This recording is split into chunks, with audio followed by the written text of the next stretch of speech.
March of 2020, that's when COVID first hit us. And I absolutely still don't know how we made it through that month. But I will say this, that community rallied around us and kept us open. Not only me, Subway, and some other businesses around there.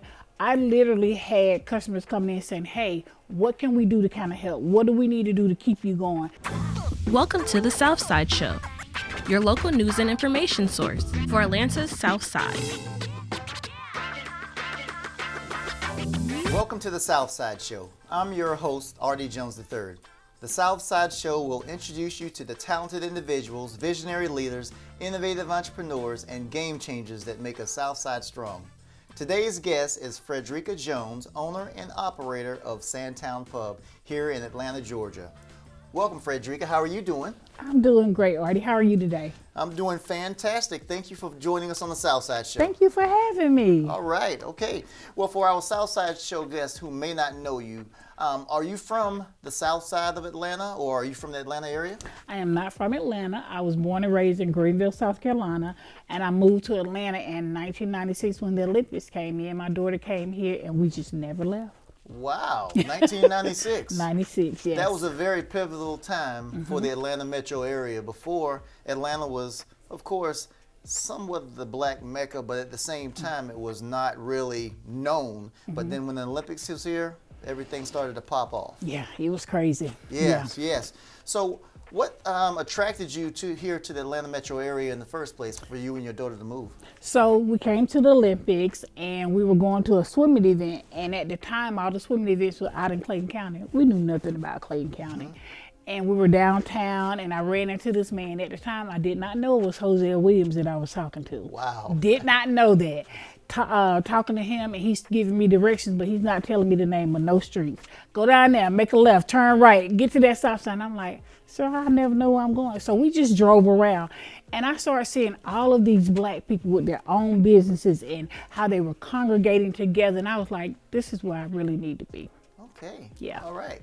So you make it here to the Atlanta metro area, but how did you make it in South Fulton? How did you make it to the city of South Fulton? So when we first moved here, we lived in the West End. We lived there for, I don't know, maybe about 6 or 7 years. And then we ended up buying a house that was, at the time, Atlanta, which is now South Fulton. And that's where we've been ever since. Okay. Yeah. All right. And you said that you have children and you have a daughter? I have a daughter, yeah. Okay. All right. And Yeah.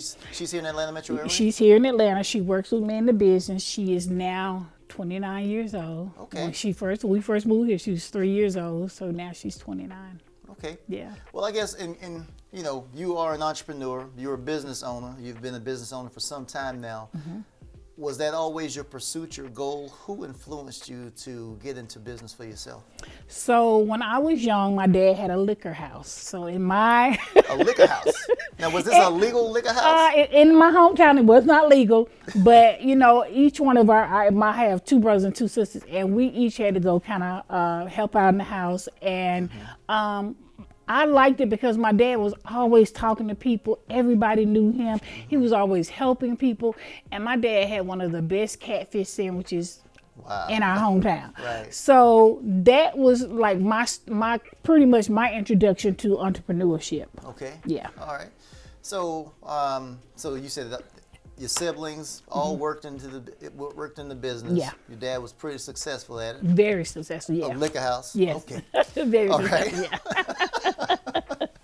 And here you are. Here I am. Fast forwarding 20, 30 years. Almost 30, yeah. And you are the owner of Sandtown Pub, located in Sandtown Crossing. Yep. Development. There is a lot of development going on around in that area. There is, yeah. When I first moved over here, Camp Creek, which is now one of the busiest streets in the city of Atlanta, it was just one lane in, one lane out. Now, where I'm at has grown so much.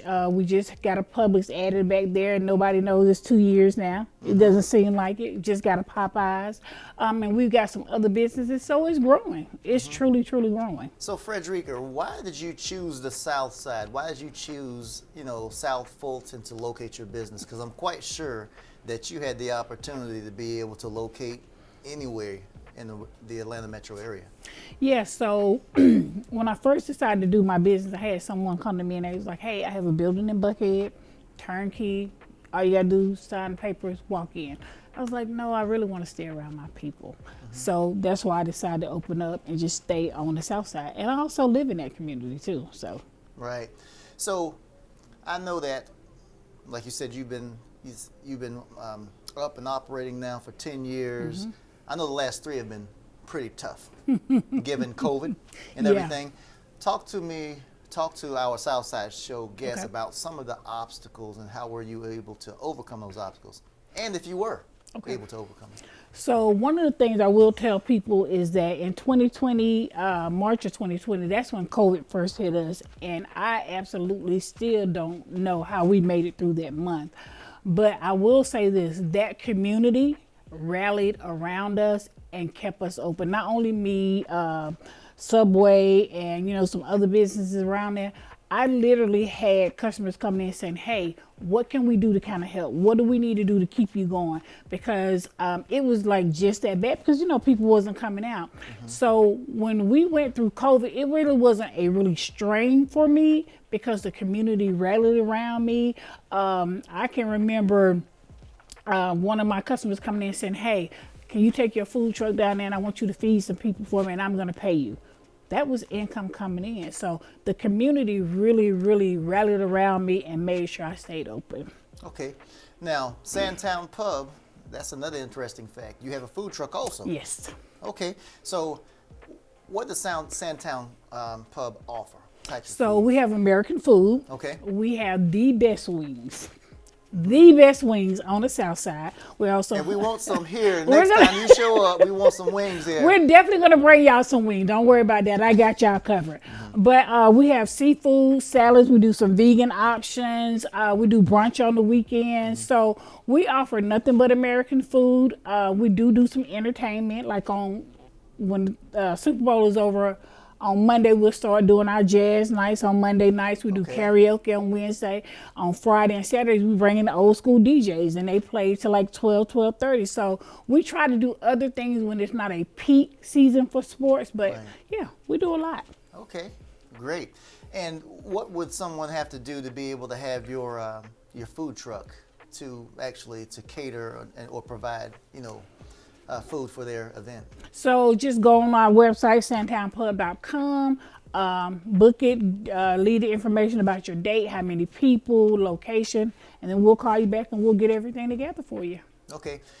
I look at you as a well-seasoned entrepreneur. Usually most businesses close within the first 5 years, so you've been operating Sandtown Pub for twice that amount.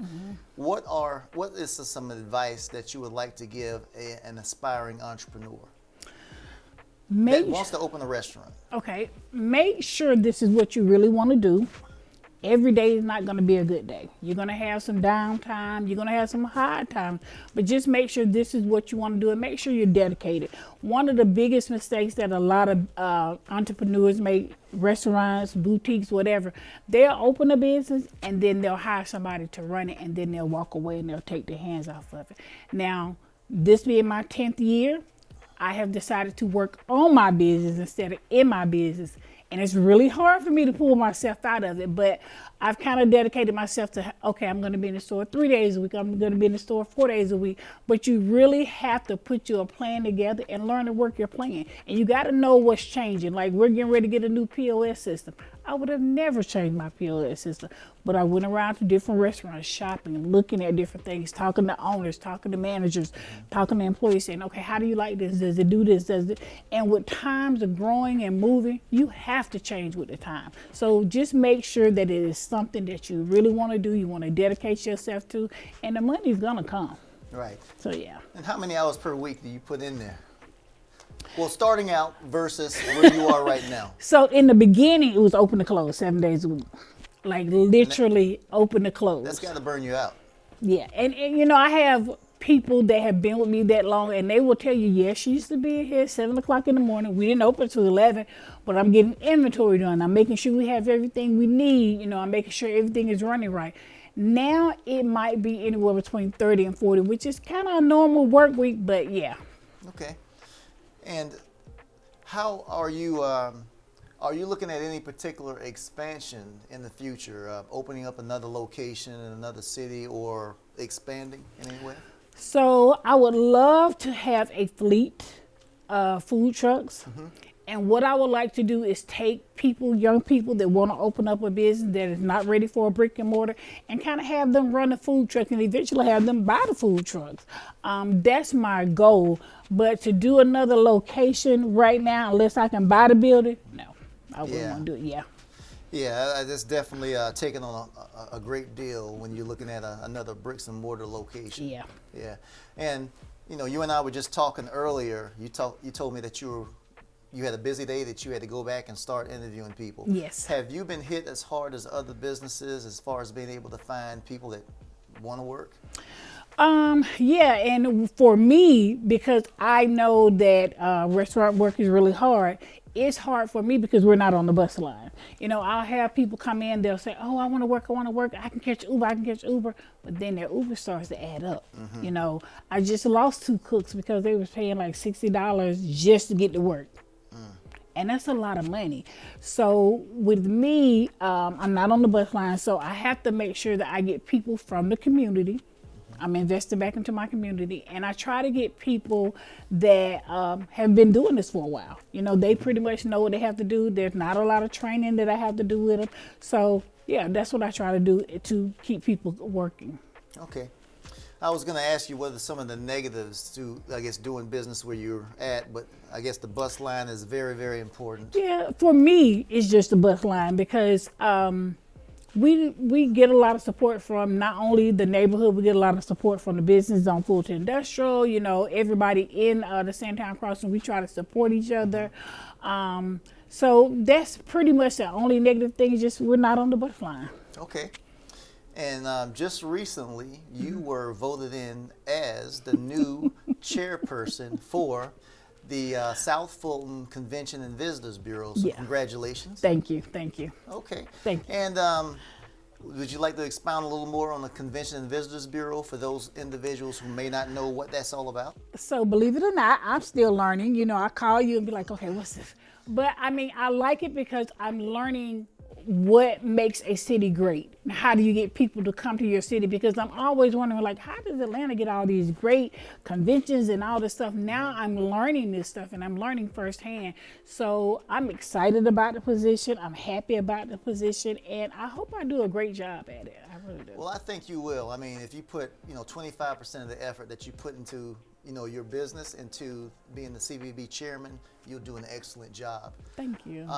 And with the Convention and Visitors Bureau, relatively new board and organization, relatively small staff at the time, but as the inventory, as your hotels, rooms increase in the city, so will your Convention and Visitors Bureau. Do you have any major goals or plans set for the Convention and Visitors Bureau? So I just became the chairperson like less than 30 days ago. So we have to sit down and put some things together, but we have a lot of great things lined up. We have this agriculture event coming up, which I think is going to be huge for the city. It's going to be over 5,000 people. Wow. They try to get Wilkerson's Farm. I think that's going to be so great for the city, and I just can't wait. But we have some other small events that we have not, secured yet, but we're working on some things. So yeah. Yeah. One to mention was the HBCU tennis tournament event. That was, a great event for the city, and we're looking at hopefully getting that back in the near future. Yeah. But like I said, as we continue to build more amenities into the city of South Fulton, of course, and hotels. Yes. We'll definitely be able to, capitalize off of those events. Business owner, we talked about the business side. We've kind of talked about your civic duty, being the CVB chairman. Personally, what does Fredericka do on her downtime?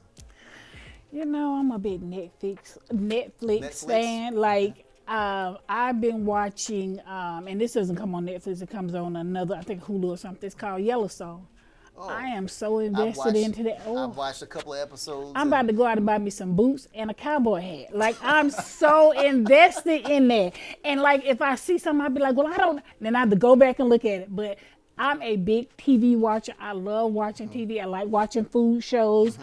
There's this new food show. It's about food trucks, and I'm learning different stuff. And they're, they have all this new equipment. So I love watching TV because I just like to rest and get downtime. So that's what I do in my personal time. Okay. And we were talking earlier, and this is a good segue into it.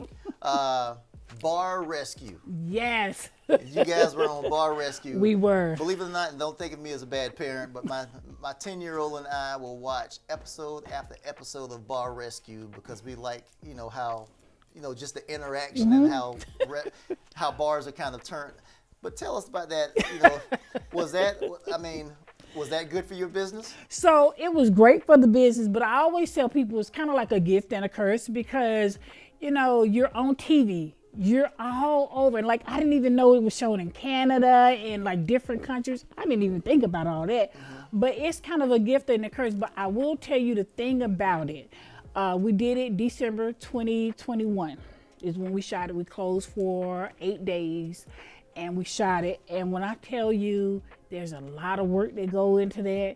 Now, this is kind of like the medium size of COVID. So we were taking COVID tests 3 and 4 times a day. Wow. John would come in and you could always tell when he was coming in because everybody be, just chatting, doing stuff. And then everybody would just get quiet. And I'd be like, what's going on? So now John is in the limo. He's getting out. He's coming in. But when I tell you, he's one of the nicest, kindest people you will ever want to meet. But for me, I just think it was a good experience because we got exposed to a lot of stuff. I got a lot of catering orders off of it. I got a lot of food truck orders off of it. So we just got exposed to a whole different demographic of people that probably would have never even knew anything about us. That's fantastic. Yeah. That's great. That's great. All right. Well, we're about to close. Okay. So is there anything that you would like for our Southside Show guests to know before we close? So for me, the biggest thing is everybody on the South Side, please support small businesses. We, everybody thinks, these small businesses got all of this money. No, a lot of us didn't. So please come out and support small businesses. Keep us open. Keep the doors open. Just support small businesses. Okay. And please provide your contact information and any social media handles that you have so that they can kind of keep up with what's going on with Sandtown Pub. So on all our social media sites, we're Sandtown Pub. We're open 7 days a week. We're located at 5819 Campbellton Road in the city of South Fulton. We do lunch, dinner, and we have weekend brunch, so come check us out. All right. Well, thank you, Fredricka, for everything that you're doing, and we will definitely be there supporting you. And like I said, keep up the good work. Thank you. All right. And it's a wrap, folks. My time is up. I'm Artie Jones, your host of the Southside Show, bringing you the latest and the greatest that the Southside has to offer. And if you don't remember anything else from this episode, please remember this. Don't sleep on the Southside. Take care.